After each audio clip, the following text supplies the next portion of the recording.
안녕하세요 여러분, Margot입니다. Hi everyone, it's Margot. Bonjour à tous, c'est Margot. J'espère que vous allez bien. Perso, moi ça va. Du coup, aujourd'hui, on se retrouve pour un nouveau drama. Et aujourd'hui, je vais vous parler d'un drama chinois qui s'appelle Love Like the Galaxy, qui est un drama en fait qui a été fait en deux parties. Je vais préciser aussi, mais le drama est spécial iQIYI et Tencent. Et si jamais il est disponible sur Viki. Voilà. Visiblement aussi, l'histoire Love Like the Galaxy, c'est issu d'un roman, light novel. En tout cas, c'est ce qui est marqué. Alors, je n'ai pas lu le roman. Comme je l'ai dit, c'est un drama qui a été fait en deux parties et qui est composé de 56 épisodes. Alors, je sais pas si vous avez remarqué, mais il y a de plus en plus de dramas en partie. Immortal Samsara est en partie 1 et partie 2. One and Only et Forever and Ever en deux parties. Love Like the Galaxy en fait partie. Il y a une partie 1 et une partie 2. En fait, quand en Chine, on fait des dramas de très très longue durée, quand on fait des dramas de 60 épisodes, 70 épisodes comme Story of Yanchi Palace ou d'autres dramas, vous l'aurez sans doute remarqué, mais très souvent, ces dramas-là sont beaucoup trop longs, la qualité n'est pas forcément ouf, ça traîne. Mais en fait, le but principal de ce genre de format-là à rallonge, en fait, c'est de faire de l'argent et de rentabiliser et de mettre un maximum de placements de produits et se faire des sous sur un maximum d'épisodes. Donc, il faut tirer les épisodes, il faut tirer justement le drama pour se faire de l'argent. Et justement, en Chine, il y a un comité justement du divertissement, si vous voulez, qui existe et qui régule tout ça. Et récemment, il y a eu une nouvelle politique qui a été mise en place, en fait, d'interdire les dramas de plus de 30 épisodes ou 40 épisodes, je sais plus. Ils ont fait une politique comme ça, justement pour réguler ça et justement pour qu'il n'y ait pas des dramas qui arrivent avec Salut les gars, j'ai 70 épisodes, quoi. Hashtag Story of Yanchi Palace. Voilà, donc ça, c'était, je pense, d'une bonne intention. Sauf que les gens du divertissement ne sont pas bêtes, et quand il y a une régulation, bah, si on connaît les règles du jeu, bah, on peut mieux les contourner. Donc ce qui s'est passé, c'est que maintenant, en fait, les dramas, pour justement obéir, entre guillemets, à la nouvelle politique de ne pas dépasser de 30 ou 40 épisodes, je sais plus, par drama, ils ont décidé à partir de maintenant de faire, en fait, des dramas en partie. Ils sont malins, hein, ces petits, hein, mais voilà. Donc voilà, ça vous explique du coup, pour ceux peut-être qui auraient remarqué qu'il y a de plus en plus de partie 1 et de partie 2, partie 3 ou ce que vous voulez dans les dramas. C'est pour contourner la nouvelle régulation qui a été mise en place. Enfin, nouvelle, je crois que ça fait un an que ça a été mis en place. Bref, voilà, je voulais le petit fun fact pour ceux que ça intéresse. Donc voilà. Donc Love Like the Galaxy a deux parties, mais de toute façon, je pense que si vous avez regardé le drama, vous devez voir de toute façon qu'il y a deux parties qui se dessinent dans le drama. Il y a une partie beaucoup plus légère et une partie beaucoup plus obscure. Vous le voyez de toute façon d'office. Donc voilà. Alors, comment j'ai découvert le drama? J'en ai pas mal entendu parler. Alors, beaucoup de gens m'en ont parlé. Entre autres, il y avait Avenue X. Si vous me connaissez, vous savez que j'aime beaucoup Avenue X. Et elle en a beaucoup parlé sur sa chaîne et tout. Puis j'ai vu pas mal de bons retours. Beaucoup de gens disaient que c'était incroyable. J'ai vu beaucoup d'extraits aussi sur Instagram. Je l'ai vu pas mal passer sur les réseaux sociaux et tout. Tout le monde en parlait. Bien évidemment, j'ai attendu que le drama se termine pour le regarder. Je crois que je l'ai regardé en un week-end. Ouais, vendredi, samedi, dimanche. Basta, c'était fini. Après, j'ai enchaîné sur un autre. Mais c'est vrai que c'est un drama dont tout le monde parlait, et c'est vrai que moi de base en fait les acteurs principaux c'était pas mon délire. J'avoue que j'étais pas spécialement voilà à fond en mode waouh c'est mes acteurs préférés ou quoi que ce soit. Non, j'étais vraiment en mode je suis pas très fan d'eux, on verra, on laisse de côté, je le regarderai un jour et tout, puis finalement je l'ai repoussé pendant des semaines, des semaines, des semaines, et enfin du coup je l'ai regardé. Ça m'a permis de changer mes opinions sur ces deux acteurs principaux, surtout le personnage masculin. En particulier. Donc voilà. Alors du coup, si je devais donner 6 emojis pour représenter le drama Love Like the Galaxy, qu'est-ce que je mettrais? Je mettrais l'emoji d'un sablier pour représenter le temps parce que le drama va se placer sur une grande période de temps, je pense une dizaine d'années hein, en tout. Ensuite, je mettrai l'emoji d'un couteau pour représenter la vengeance. Je mettrai l'emoji d'une épée parce que c'est un drama historique, donc costume d'époque et autres. Ensuite, je mettrai l'emoji de masque pour représenter les apparences, cacher son jeu, ne pas forcément dire la vérité, et voilà. Je mettrai l'emoji d'une corde. Malheureusement, il n'y avait pas l'emoji, mais je voulais mettre l'emoji d'une corde, en fait, la corde de Gutsin, qui est un instrument chinois très important, vous comprendrez en regardant le drama. Et enfin, je mettrai l'emoji d'une couronne pour représenter la royauté. Petit fun fact, je ne sais pas si au moment où vous m'écoutez, vous avez déjà écouté l'épisode sur Mon Roi Loup, A Dream of Splendor. Et en fait, dans ce drama-là, A Dream of Splendor, donc Mon Roi Loup, l'empereur de Mon Roi Loup, c'est le même acteur qui joue encore une fois l'empereur dans Love Like the Galaxy. Donc c'est trop drôle de le revoir parce que je me dis, mais toi, je t'ai déjà vu. Bref, voilà, pour ceux qui ont les rêves, voilà, je vous pose ça là, c'est le même empereur si jamais. Alors du coup, juste avant de commencer, je vais vous donner le casting, je vais vous donner juste les deux acteurs principaux, hein. Charles, je pense que son nom, parce que beaucoup l'appellent Lucy, parce que ça ressemble au nom Lucy, mais son nom chinois c'est Charles.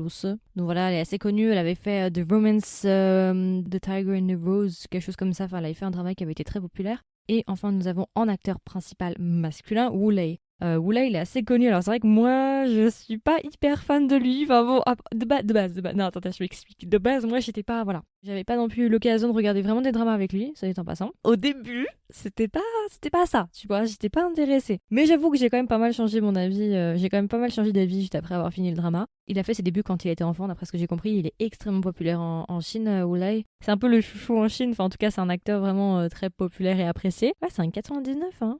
Et du coup, Jia Luce, elle va jouer le rôle de Cheng Xiaoshan et Wu Lei, il va jouer le rôle de Lin Bui. Ok.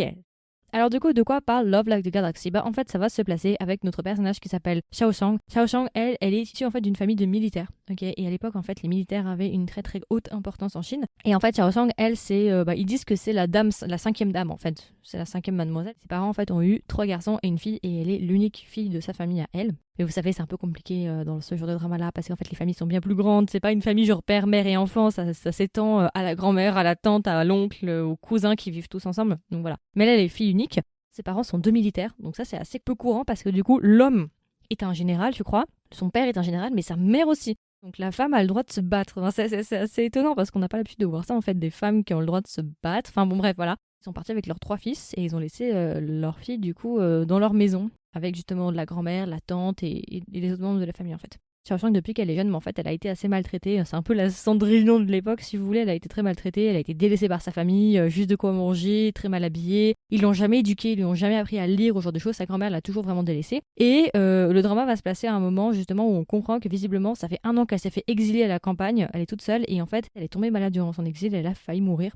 Et le drama se place à partir de là. Au début du drama, la grand-mère va demander à Xiao Shang de revenir à la maison, tout simplement parce que ses parents vont revenir, justement, ils ont fini la guerre, ils vont revenir, et du coup, ils rappellent Xiao Shang, ils la ramènent du coup de son exil, entre guillemets, pour la ramener à la maison. Et l'histoire va commencer à partir de là. Et pour certaines raisons, je vais pas vous expliquer, mais elle va croiser le chemin du coup de Ling Bui. Ling Bui, lui, c'est un militaire aussi, qui a un très très haut grade. C'est un peu le fils adopté de l'empereur, c'est-à-dire que vraiment, il a un lien extrêmement fort avec l'empereur. L'empereur le considère comme son fils, même plus que son fils, en fait, c'est clairement son chouchou, hein, entre nous, vraiment, il l'adore. Et il va rencontrer le chemin de Xiao Shang et il va tomber amoureux au premier regard de Xiao Shang.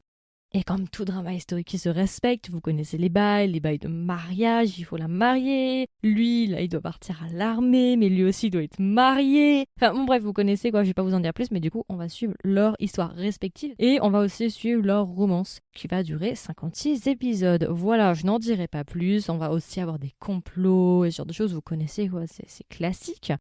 On va avoir un petit carré amoureux, hein, vous verrez, mais c'est pas juste les deux là. Il y a d'autres gars qui vont arriver en route. Donc si vous aimez bien les trucs un peu plus pimentés avec des triangles amoureux, des carrés amoureux et tout, vous allez être content.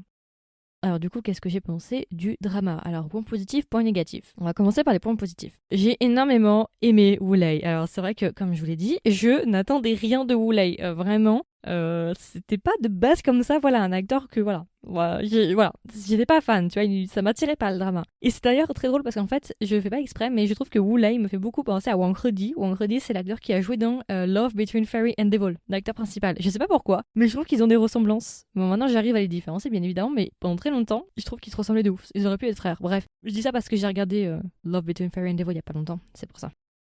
J'ai beaucoup aimé le personnage de Ling Bui. Ling Bui, en fait, je l'ai tellement aimé que je le mettrais un petit peu dans la même catégorie que Yubabi dans Yumi Tales. Vraiment, Ling Bui, genre le coup de cœur de ce gars. En fait, on devrait toutes et tous avoir un Ling Bui dans notre vie. Voilà, je n'en dirai pas plus, mais Ling Bui, les gars, genre, c'est un personnage réconfortant. Genre, quand t'es pas bien, va voir le drama et juste regarde Ling Bui, c'est tout. Juste lui, et tu te sentiras mieux. Vraiment, c'est genre une boule d'affection. Bref, j'ai pas mal changé d'avis du coup sur Wulei. Le plus gros point que je tire de ce drama, c'est Ling Bui. Sans aucune hésitation, vraiment, j'adore ce personnage. Ensuite, j'ai beaucoup aimé l'alchimie entre les deux personnages principaux, Xiao Shang et Ling Bui. Franchement, ça fonctionne assez bien. Il y a une bonne intensité, il y a vraiment de la tension à certains moments. Ça fonctionne bien, je trouve que c'est pas mal. On y croit, franchement, non, c'était sympa. J'ai beaucoup aimé leurs moments, j'ai beaucoup aimé leur couple en fait. Et en soi, si tu regardes la qualité générale du drama, je veux dire la qualité visuelle, la forme, franchement, j'ai pas de souci là-dessus. C'est pas un drama qui fait cheap, qui fait vieillot, qui fait. Ouais, qui. Non, je trouve que c'est très très bien, c'est satisfaisant, c'est bien, c'est clean, y a pas de problème là-dessus. Maintenant, on va passer au point négatif. Alors, mes points négatifs. Premier point négatif, c'est trop long. Vous vous y attendiez, entre nous. Hein. Vous saviez que j'allais dire ça. C'est beaucoup trop long et je trouve que là, on a 56 épisodes et je trouve qu'on aurait pu le faire en 30 épisodes, voire même 25 épisodes. Si on l'avait cuté correctement et qu'on avait enlevé les trucs un peu inutiles, on aurait pu vraiment avoir un pur jus de 25 épisodes de pur bonheur. C'est dommage, parce que je trouve qu'il y a vraiment des moments où c'est du watering down, donc c'est vraiment genre combler les espaces pour combler quoi. Je trouve ça un peu dommage, faire traîner pour faire traîner. Donc voilà, premier point négatif. Ensuite, ils utilisent trop de tropes, comme on dit en anglais, j'ai pas le mot en français, des tropes. En fait, c'est trop les clichés utilisés dans tous les dramas historiques. C'est toujours la même chose, c'est toujours les mêmes procédés, c'est toujours les mêmes mécaniques, c'est toujours les mêmes trucs. En fait, j'étais pas surprise en fait en regardant le drama. À aucun moment j'ai été surprise en fait, parce que c'est toujours pareil. On peut très bien deviner ce qui va se passer, donc il y a zéro surprise en fait. Et je trouve ça dommage, parce qu'ils réutilisent les mêmes codes de tous les dramas historiques que tu as pu voir jusqu'à présent. Donc si tu as déjà vu des dramas historiques, tu auras zéro surprise en regardant ce drama, c'est toujours pareil.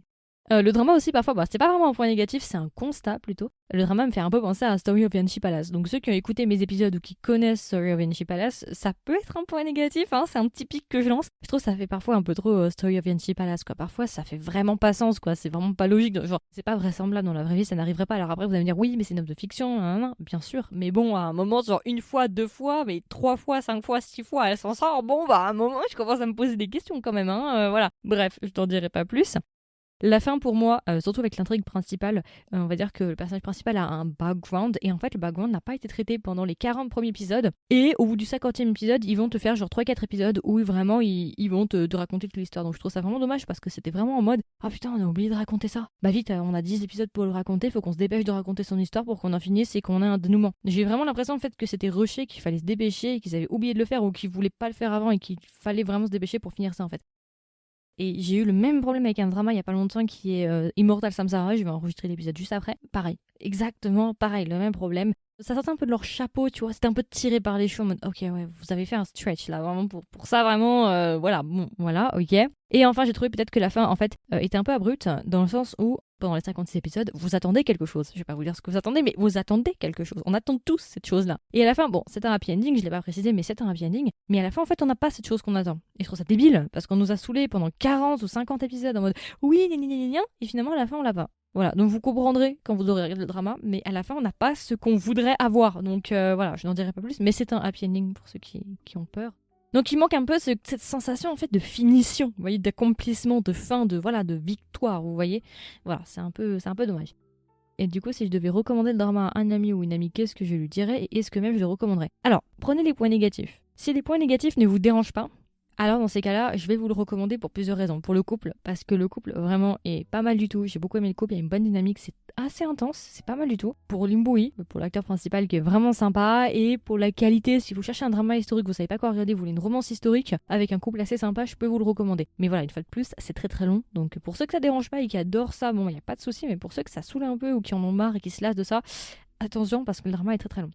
Et du coup, alors, si je devais donner une note à Love Like the Galaxy, combien est-ce que je lui mettrais? Je lui mettrais 15 sur 20. Voilà. Ça passe, c'est la moyenne. Pour moi, c'est la moyenne 15 sur 20. C'est regardable, mais je me le referai pas 2 fois. Voilà, entre nous. Ce qui serait trop bien, c'est qu'en Chine, ils fassent une version longue comme ça. Ils nous sortent une version de 56 épisodes et que juste après, ils nous fassent une version concentrée. Une version cutée, en fait, de peut-être 25 épisodes avec juste leur histoire, en fait. Et voilà, une remasterisation de l'histoire. J'aimerais bien qu'ils fassent ça. Ça leur coûterait pas énormément de choses, mis à part une ou deux personnes pour refaire le montage. Mais je trouve que ça serait très agréable d'avoir ça, d'avoir une version très longue pour ceux que ça intéresse et la version plus courte. Et d'ailleurs, je pense que s'ils faisaient ça, ils se rendraient compte que les versions courtes fonctionnent beaucoup mieux que les versions longues. Voilà, bon, ça c'est encore un autre débat. Donc voilà, c'est à peu près tout. Du coup, c'était mon review sur Love Like the Galaxy. J'avais déjà fait un review de toute façon sur TikTok, j'avais déjà donné un petit peu mon avis. J'avais aussi vu les avis de pas mal de gens dans les commentaires et tout. Et c'est vrai qu'on se recoupait assez, on était assez d'accord sur pas mal de choses. Donc voilà, j'espère que ça vous a plu, j'espère que ça vous a intéressé. Comme d'habitude, n'hésitez pas à me donner vos retours. Il y aura une section commentaires en dessous de cet épisode-là si vous l'écoutez sur Spotify. Dans le cas où vous ne l'écoutez pas sur Spotify, vous pouvez venir me voir sur Instagram ou TikTok. N'hésitez pas à me donner vos retours, j'adore lire vos commentaires. Et puis voilà, écoutez, je vous souhaite une agréable journée ou une agréable soirée. Et je vous dis à la prochaine. Bye bye!